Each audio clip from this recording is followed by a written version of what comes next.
आज हम सूरदास जी द्वारा रचित विनय शीर्षक को पढ़ेंगे। अब के राखिले हूँ भगवान, हौ अनाथ बैठ्यों द्रुम ढरिया, पारध साधे बान, ताके डर में भाज्यों चाहत ऊपर ढुक्यो सचान। प्रस्तुत पद्य में सूरदास जी अपने आराध्य श्री कृष्ण को आध्यात्मिक कृपालु बताते हुए उनसे अपने उद्धार की प्रार्थना करते हैं, क्योंकि वो अत्यंत विकट परिस्थितियों में भी भक्त की रक्षा करते हैं। कहते हैं कि अब के राख ले हो भगवान।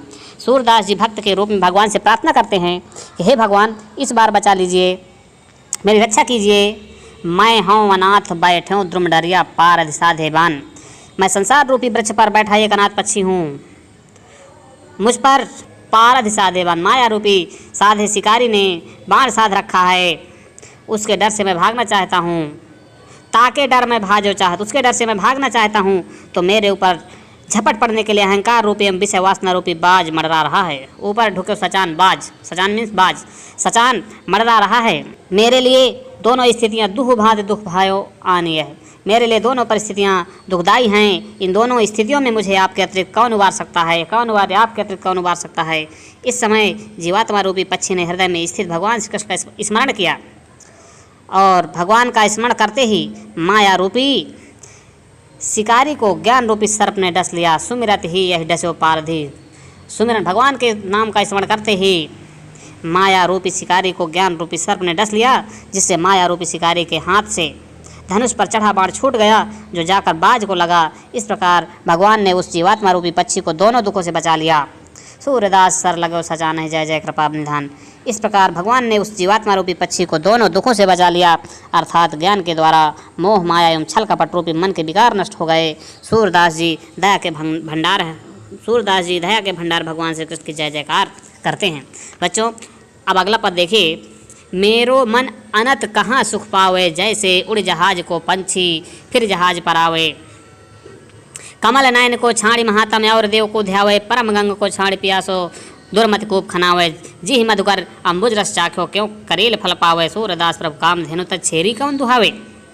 यहाँ पर सूरदास जी ने भगवान श्री कृष्ण के प्रति अपने अनन्य प्रेम की अभिव्यक्त की है। वो कहते हैं कि इनका मन श्री कृष्ण की उपासना के अतिरिक्त अन्य कहीं नहीं लगता। सूरदास जी कहते हैं कि हे भगवान, आपके बिना मेरे मन को कहीं भी सुख और चैन प्राप्त नहीं होता। जैसे किसी जहाज, जैसे उड़ जहाज, जैसे किसी जहाज पर बैठे पक्षी को जहाज से अतिरिक्त और कहीं आश्रय नहीं मिलता। वह कहीं जाने के लिए उड़ता भी है तो फिर अन्यत्र उसे इस आश्रय न मिलने के कारण वह पुनः जहाज पर ही लौट आता है। ठीक उसी प्रकार मुझे भी आपके अतिरिक्त और कहीं आश्रय नहीं मिला।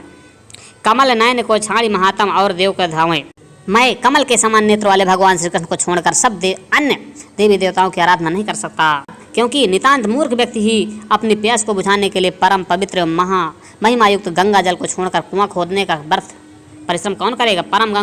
क्योंकि मूर्ख व्यक्ति गंगा को छोड़ करके, नितांत मूर्ख व्यक्ति ही गंगा के पवित्र जल को छोड़ करके कुआं खोदने का व्यर्थ परिश्रम कौन करेगा।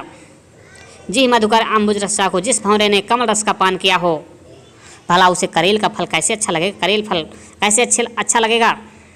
सूरदास जी कहते हैं कि जिसके पास संपूर्ण कामनाओं की पूर्ण करने वाली कामधेनु हो। सूरदास प्रभु कामधेनु। सूरदास जी कहते हैं जिसके पास संपूर्ण कामनाओं को पूर्ण करने वाली कामधेनु गाय हो, वो भला वह बकरी क्यों दुहेगा। इसलिए हे भगवान, मैं आप जैसे परम कृपालु महिमाशाली और दीन दुखियों के रक्षक को छोड़कर अन्य देवी देवताओं की उपासना नहीं कर सकता। आज बस विनय शीर्षक को ही पढ़ेंगे, कल अगला टॉपिक पढ़ेंगे। धन्यवाद।